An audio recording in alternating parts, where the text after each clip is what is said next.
Good morning everyone. Welcome back to my YouTube channel, Boss Under TV. So for today, second day here sa Palawan. So, sorry, bangag pa ako. Relax ang hangover ko.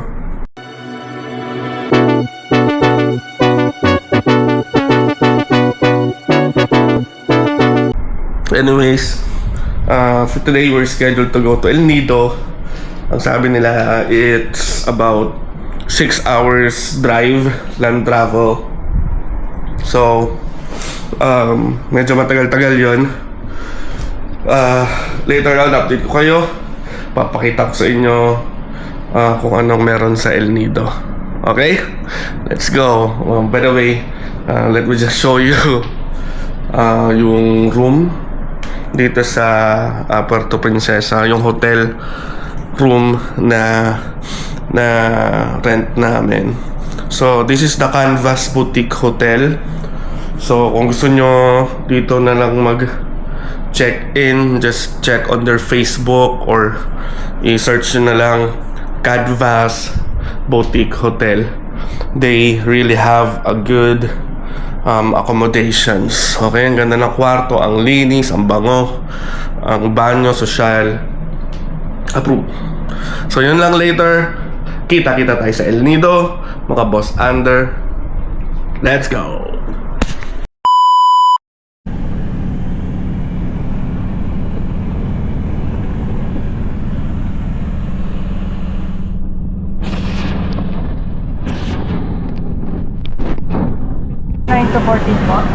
Hello guys, welcome back. So, nasa biyahe pa rin tayo papuntang El Nido. It's about 5 hours drive from Puerto Princesa to El Nido pala. So medyo pagod na ang lahat. So ano na ba oras ngayon? 12 o'clock umalis kami dun sa Puerto Princesa, 10 AM. Probably mga 3 PM nandun ako sa El Nido. So you guys, see you there. I'll be back.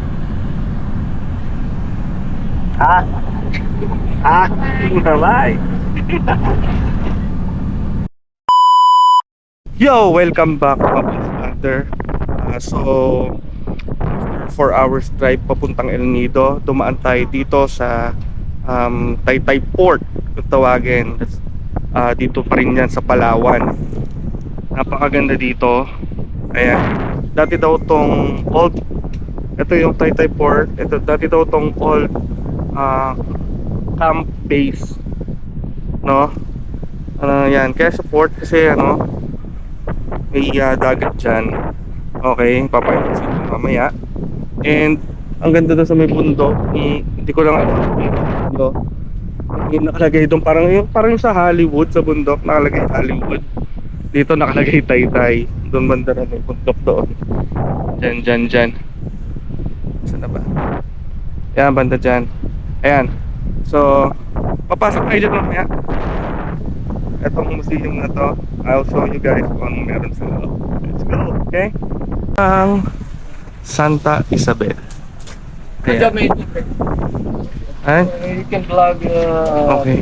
interviewing the tour. So, actually, don't have any idea what's inside. Pero, ayan.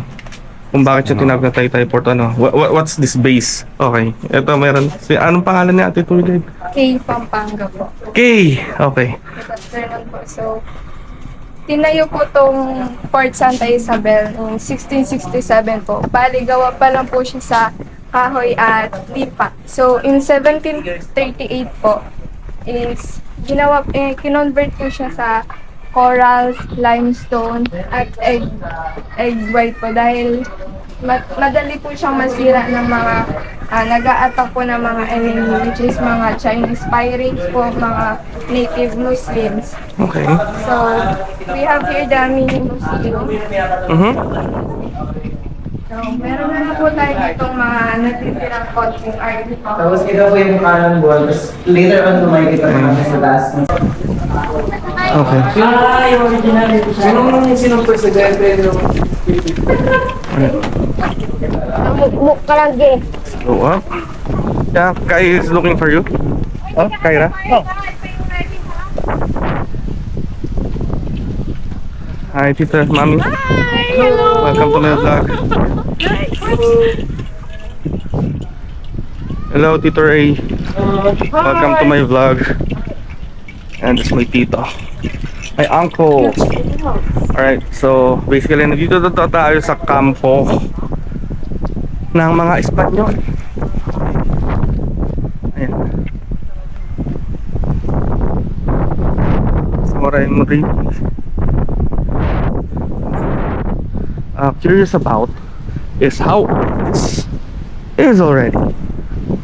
But anyways, ang gusto ko talaga dito makita is yung karagatan. Ayan. Papakita ko sa inyo. Okay. So, this is an old building. Nandito. Oh my God. Palawan. Napaka-worth it yung balik-balikan. Ayan. Ayan. Dati daw puta ng mga Espanyol. Delicioso. Ang ganda. So, nakikita nyo lang. In person. Oh.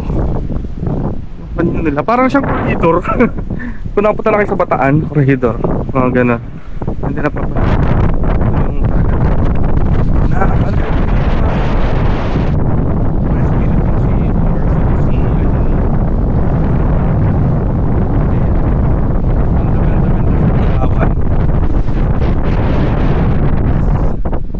Alright. So, Boss Under TV. Ayan. Wala kasi shout. Ikaw. Sumama mo ako. For sure. Yan ang YouTube channel. Boss Under TV. Ayun, tama. Salamat sa pagpapaalala. Don't forget to subscribe my YouTube channel, Boss Under TV. Thank you so much. Payamanin nyo naman ako. Yan. So, what else? So, ito lang talaga. Yeah.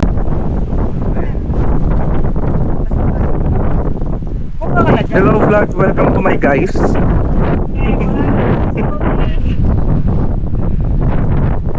Napaka-pogi naman. Oh, yeah. Sir, pwede po magpa-autograph. Later, please. Okay, sorry. What can you say?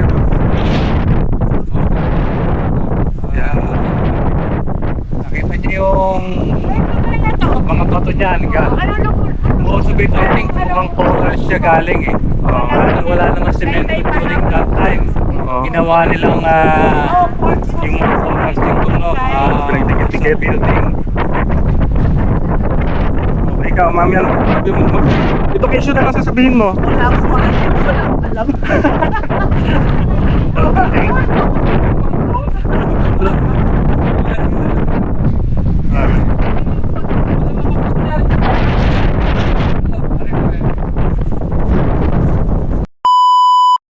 Sa town.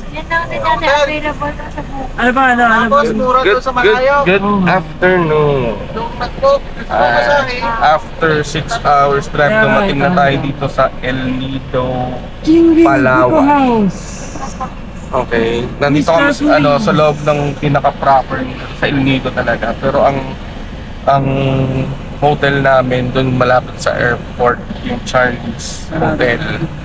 Pero dumaan kami dito sa loob ng El Nido mismo, sa proper, kasi meron kaming kasama na ito-drop. Iba yung hotel nila, iba yung so, ang daming turista dito, ang daming foreigner, daming tao, and then ang liit ng kalsada. Yan, daming tindahan. And then, what do you expect? Diba? What do you expect? Kasi El Nido nga to eh.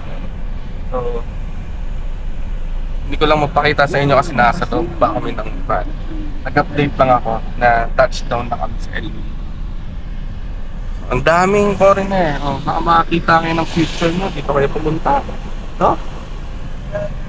Ayan. Ayan. Ang dami. Yon, welcome back. So nandito na tayo sa sa hotel sa El Nido. Sa Charlie's El Nido. Ayan, Charlie's Hotel. Dito yan sa El Nido. Dito kami nag-check-in.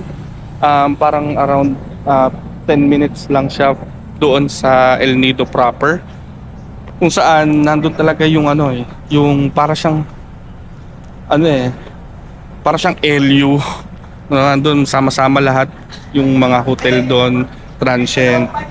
So ito medyo like 10 minutes pa siya away from El Nido proper. So pansin ko doon sa may El Nido proper parang ang gulo. No? Siguro pakiramdam ko andun yung party sa gabi talaga. And hindi nasabi ng driver ng van. So ayun, i-check-in na kami dito. Kung gusto nyo pumunta dito, search nyo lang yan.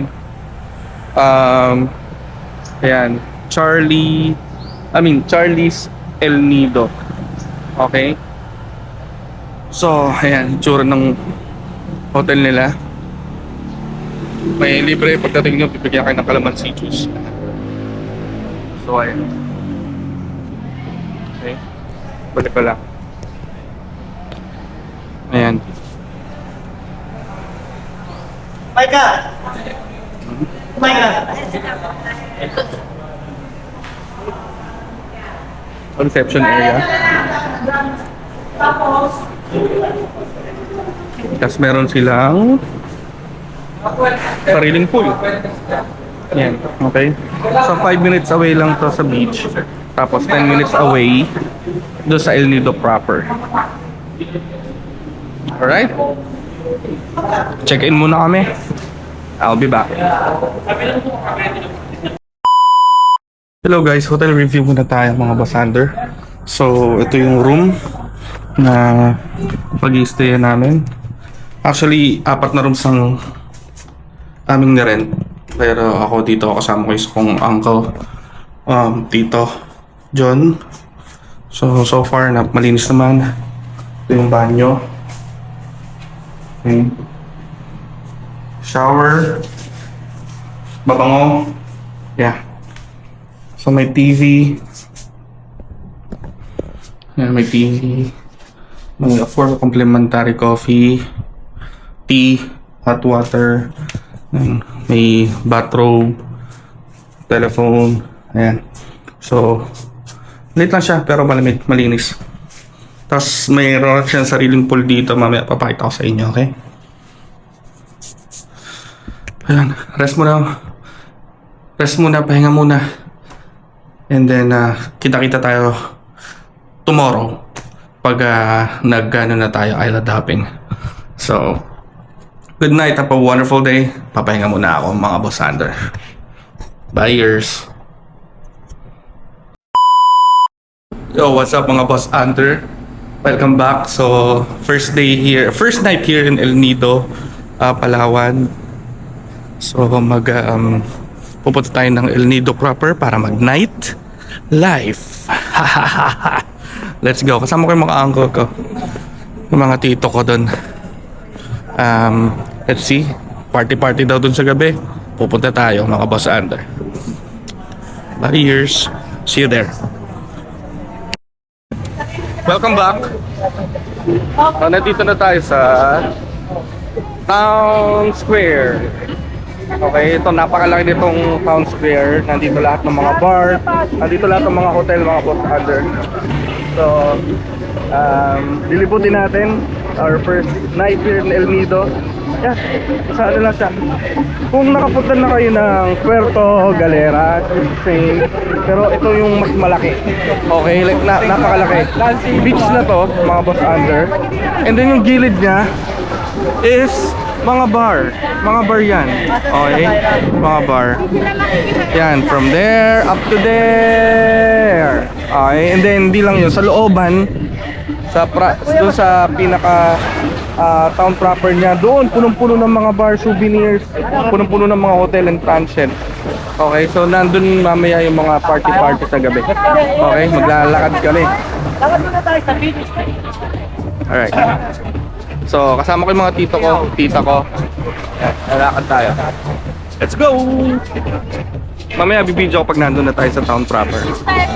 Beach walk muna kami. Beach walk! Ayan.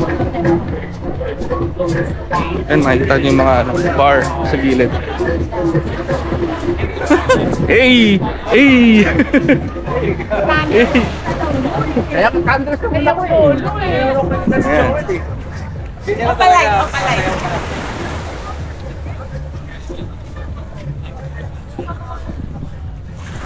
Kasama natin sila. Ayan.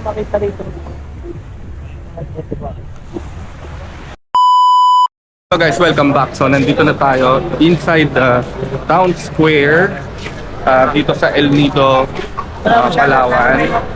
So nandito lahat ng restaurant, bars, souvenirs and everything. Andito yung nightlife, party, man, lahat na. Andito mga boss under. Ang daming foreigner. Mga nandito na yung mga pag-asa nyo, pumunta na kayo dito. Kaya yung mga kabago ang inyong mga buhay-buhay mga boss. So ayan, lalakad tayo. Ang daming restaurant guys. Look, mga bar. Ayan. Pero mas marami akong nakikita ang mga foreigner na to. Tulad ng tita ko, foreigner to. You know, Canadian. Right? Foreigner sa sariling bansa.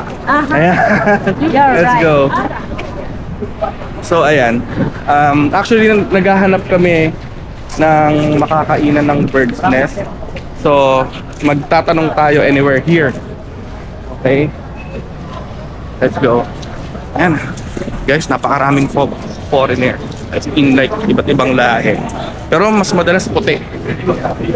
Puti ang nakikita ko. So, let's birthday. What do they offer? Okay. Titingnan natin kung saan may offer ng bird's nest. Shawarma right? Okay. Yeah, ito. Isang malaking town ng party people, party night. Nakapunta na kayo ng poblasyon, Makati. Ganon, napakalaking ganon. Pero puro foreigner ang nandito. So, from that end to end, yung dulo kasi doon is beach na. And then, lalakad ka papunta doon sa dulo. Yun, puro bar and kainan, restaurant. So, magtatanong tayo somewhere saan pwede kumain. Ang bird's nest, seafood curry. May ino-offer kayong bird's nest? Balisa sa'yo ba yung nest? Wala? Saan kaya meron nun?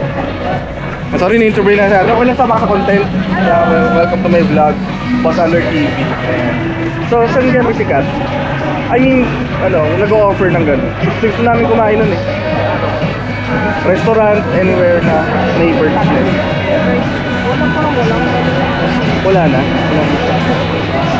Alright, I see. Japanese seafood. I see. Alright. Okay. Alright, goodbye. Good. Alright, wala daw. So, let's see where we can find it. I don't think so na wala nung dito kasi sikat yun dito. Diba? Diba? Okay, let's see.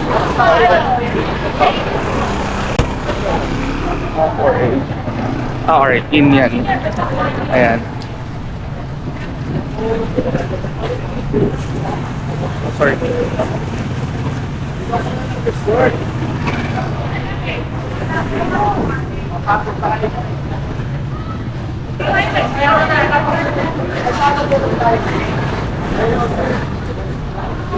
Yes.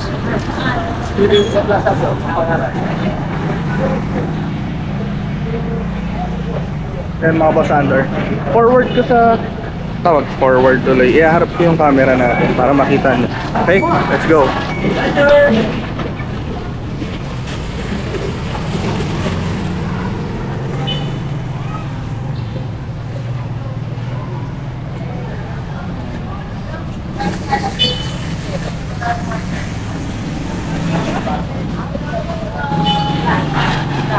Hello. Dito ko. Ayan. Grabe. Napakadaming foreigner. Oh. Yung mga ano natin dyan, mga subscribers natin dyan na gustong guminhawa. Maghanap na kayo dito. Joke lang. I'm just kidding. So, tuloy pa rin tayo naghahanap. So, buhay na buhay, no? Ang lugar na to. Ang daming magagandang bar, restaurants dito. And ayan, let's see. Oh, maganda dito ah. Oh. Ayan. I shot.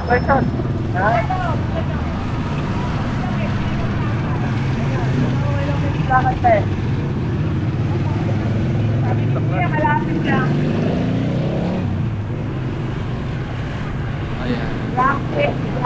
Ayan. Napakaraming foreigners.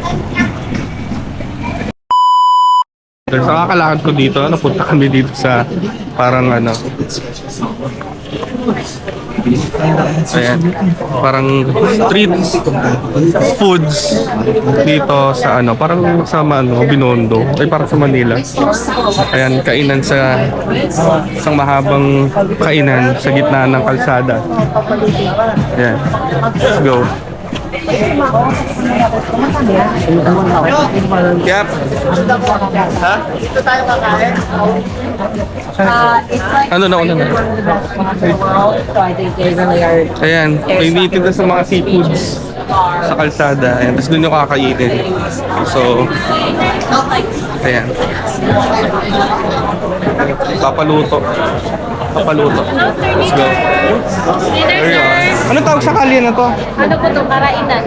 Karainan. Okay, so Karainan sa dalan. karainan sa? Dalan. Ayan, karainan sa dal. Okay dito guys. Thank you. So, normally magpapaluto kayo sa kanilang papaihaw ng mga seafoods. Ayan. Ayan, isang napakahaba niyang kalye. So, tinatawag nila itong karainan sa dalan. Ayan, nice one. Kahanap mo na kami kakainan. Ayan, dito na kami kakain. Dalawang piraso po sir, 650. Sige, forget it. Price na po. Ito. Sweet and sour magagawa mo? Opo, sweet and sour po. Kasama na rin kanin yan. May kasamang kanto. Ito po sir, 1,000. Free rice dito. 1,700 with rice na po siya. Yung ano? Black pepper po. Red peppers. 2,000 po. Sa hipon, magkano? Dalawang piraso po, 650. Ay sir, di na. Sa magkano? Sila. Pwede ba 600? Hi guys, di na. Mamay, ano kami sir? Anong isda yan? Ano? Red pepper, ma'am. Sa